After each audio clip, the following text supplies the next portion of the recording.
Hello, Virgo. Ito yung third week of October reading mo. October 15 to 21. But in case na hindi mo siya mapanood during those dates, no? Pwedeng valid pa rin naman itong reading na to as long as nakaka-resonate ka. So, take only what resonates. Hindi ito personal reading. Hindi ito talaga magre-resonate para sa lahat. Mas maganda kung alam niyo yung Sun, Moon, Rising, and Venus signs ninyo para mapanood nyo rin yung readings para sa ibang signs. Search nyo lang sa Google paano mag-calculate ng birth chart. Okay? By the way, I'm Purple Teen. Para sa mga hindi pa nakaka-subscribe, please don't forget to subscribe sa aking YouTube. Paki-like and follow din yung aking Facebook, Instagram, TikTok. Kung interesado kayo sa personal readings, mag-send lang kayo ng private message sa aking Facebook page. Yung link at details na kailangan nakalagay sa description ng video. Okay, Virgo. Ihanda mo yung panulat mo. Ito yung lucky day, lucky numbers mo. Pwedeng i-pause, pwedeng i-rewind. Virgo, lucky day mo Thursday. Lucky numbers mo 37, 7, 14, 49, 32, at saka 1. Kunin muna natin yung overall energy ng third week of October ninyo, Virgo.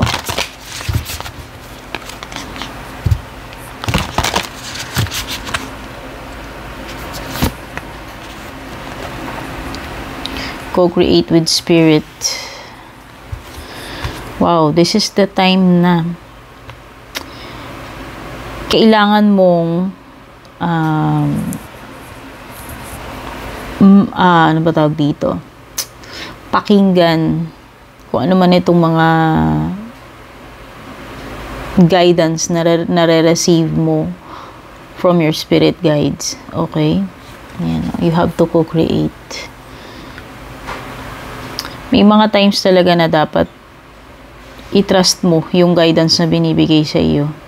Lalo na kung ikaw ay very spiritual na tao or naniniwala ka sa mga ganyang bagay. Okay? So, hindi naman to para sa lahat.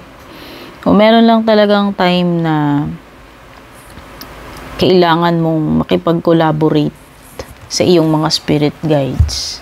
This is only for those na naniniwala sa mga ganun, ha? Hindi po ito pinipilit. Okay?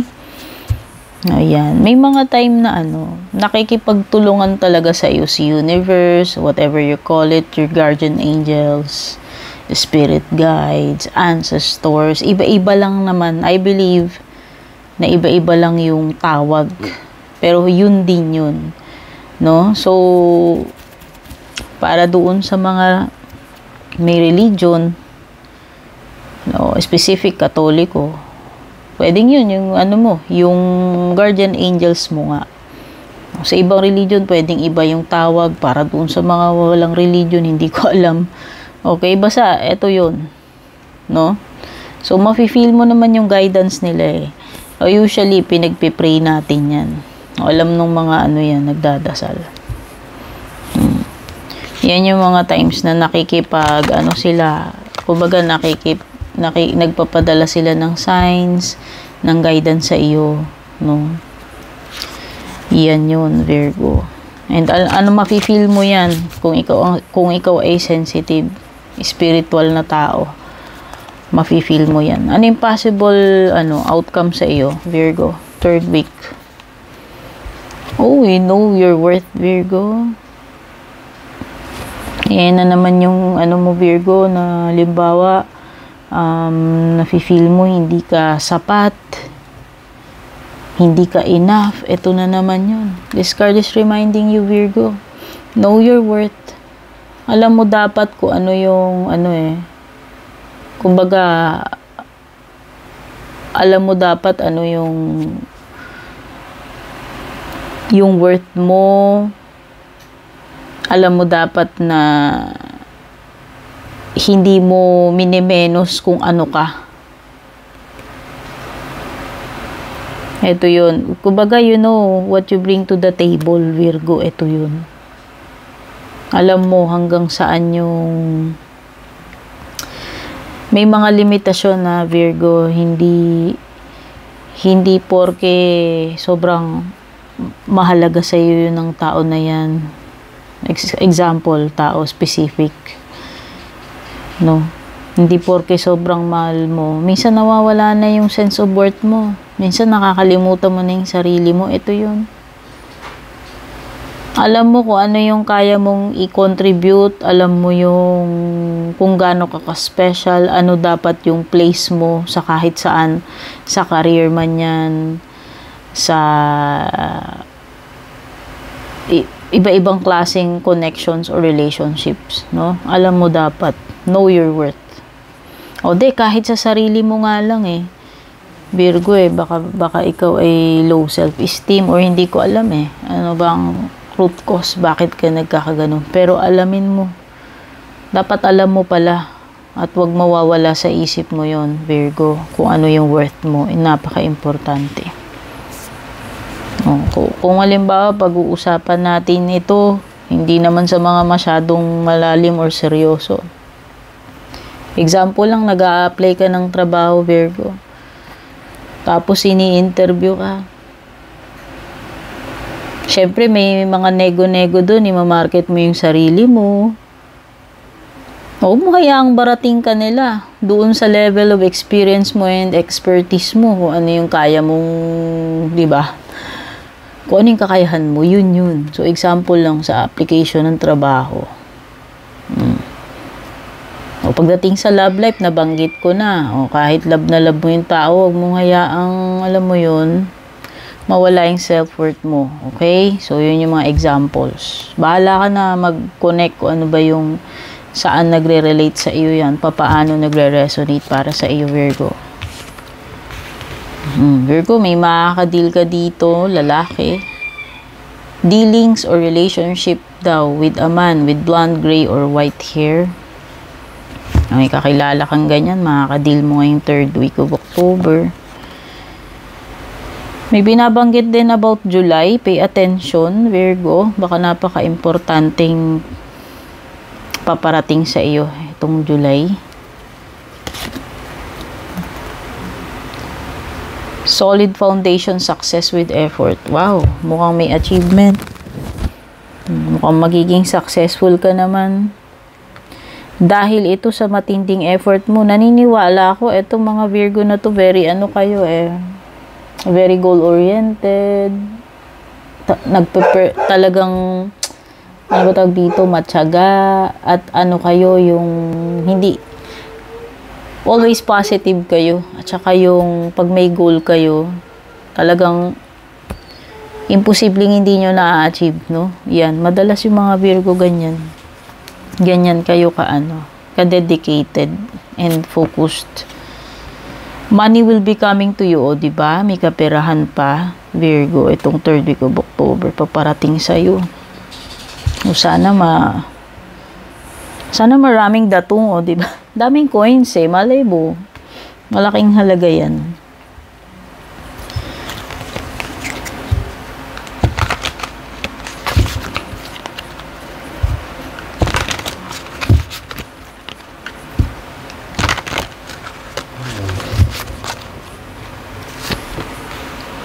The world. Uy, may achievement indeed, Virgo. Like I told you, dito sa Tower. See? You have the world card. Ano to? Sure ball na may maa-achieve ka. Maliit man yan, malaki. Pero meron. And isi-celebrate mo ito kung ano man itong maa-achieve mo. Big thing, small thing. No? I-appreciate mo, isi-celebrate mo yan. Achievement pa rin yan. Usa ang doon may achievement. Okay? So, may makukumpleto ka. Kung ano man ito. Matatapos, makukumpleto, no? 8 of Swords. May mga nagbabind sa iyo, Virgo. It could be itong mga bagay na iniisip mo. Ikaw lang naman na nagtatali ng sarili mo dito, Virgo. Yun yung sinasabi ni 8 of Swords. No? Ikaw lang ang naglilimita sa sarili mo. Okay? Whether hindi mo magawa yung gusto mo dahil inaakala mo ganito, ganyan, etc., etc. O kasi feeling mo hindi mo kaya, kasi feeling mo inadequate ka, blank, blank, blank, no? Ito yun. So, baguhin mo yung mindset mo. Nire-remind ko lang ni Eight of Swords na pwedeng delusions mo lang yan. Okay? Ikaw din naman ang, alam mo, kumbaga, ikaw din ang magiging susi nung changes sa sarili mo. Ikaw at ikaw din naman ang gagawa ng paraan na makaalis ka dyan sa situation mo na yan. Walang iba. Okay? Ikaw. So, Ace of Swords, kahit ano pang hirap niyang kalagayan mo, Virgo, makaka-survive ka. Magagawan mo ng paraan ng solution yun. Ayan, yung sinasabi ni Ace of Swords. Dumaan ka man sa butas ng karayom, alam mo yun. Yung outcome is magiging positive sa iyo. As long as hindi alam mo yun, hindi nagtatalo-talo yung isip mo. Basta may malinaw ka na na iniisip, hindi yung confused ka, hati yung utak mo, yung pag-iisip mo, eto yung susi. Importante yung pagiging decisive mo sa tamang panahon. Tamang decision at action. Okay? Sa tamang timing. Ito yung sinasabi ni Ace of Swords. Wala kang dito Kailangan mong umakto, gumawa ng action doon sa panahon na kumbaga sa panahon na, kumbaga sa tawag ng sitwasyon. Okay, yan. Hindi ko ma-express. Okay, Judgment card. See, you will have a realization. Siguro yun, kaya siguro makakaalis ka rito sa iyong crippled mentality. Sa blockage na ito, sa pagkaka-confine mo dyan sa situation na yan. Kaya ka magkakaroon yan kasi finally, you will realize kung ano yung mga dapat mong ma-realize sa sarili mo. Ito yung Judgment card. Magigising ka naman dito sa katinoan, sa tama, no? Kumbaga pwedeng yung mali mo, marirealize mo, or yung kakulangan mo na hindi mo ginagawa na dapat mong gawin. Or yung mga dapat mong i-let go na mga mindset or etc. No? Basta meron. Maano ka dito, ito na yung wake up call mo. At yun yung magiging susi dito sa magandang outcome mo. Tingnan natin yung love life mo.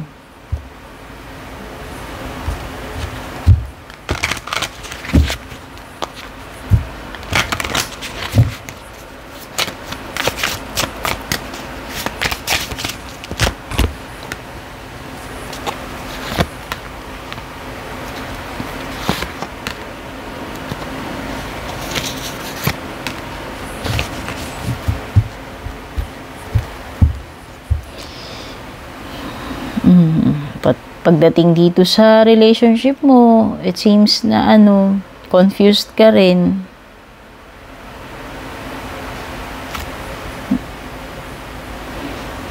Confused ka pa rin.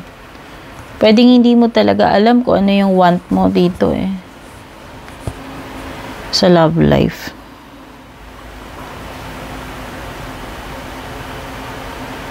Confused kung ano ba talaga yung gusto. And may mga bagay na ginagamit ka or ginagawa ka just to escape the reality. Okay?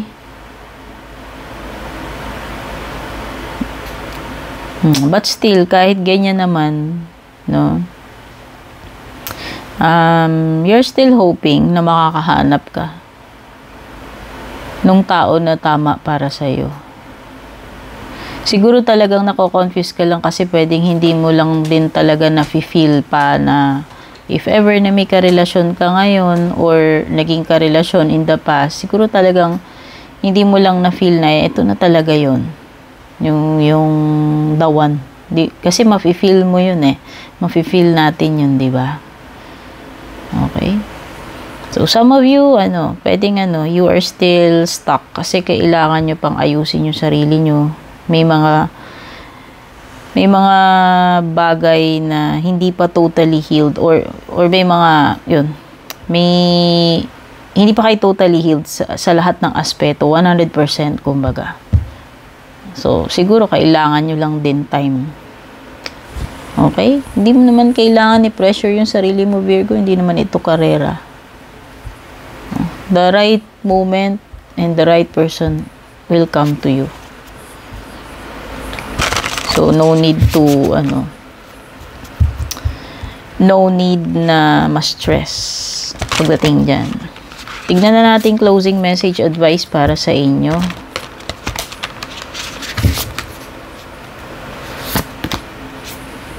Finding sanctuary, opening to your spiritual source. Grabe.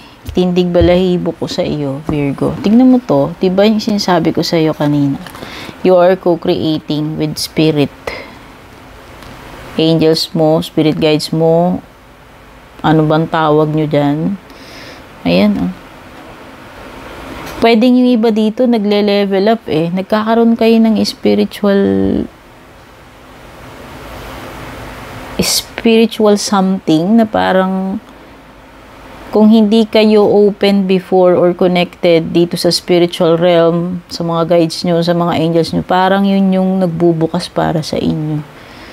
Kaya nga yung binabanggit ko kanina, hindi ako nagkamali. Kung may mga hints ka na ganyan, may nafe-feel ka, kailangan mong sundan yung guidance nila. Ng mga angels mo, ng mga spirit guides mo. Ito yung Virgo indication. Opening to your spiritual source. So, sa tingin ko, pwedeng yung iba sa inyo, ngayon pa lang nag-open up doon. Okay? So, matinding to. Para sa akin, matinding sign yan. 2 card. Okay, Virgo? Don't forget to comment, like, share, and subscribe. Take care and God bless.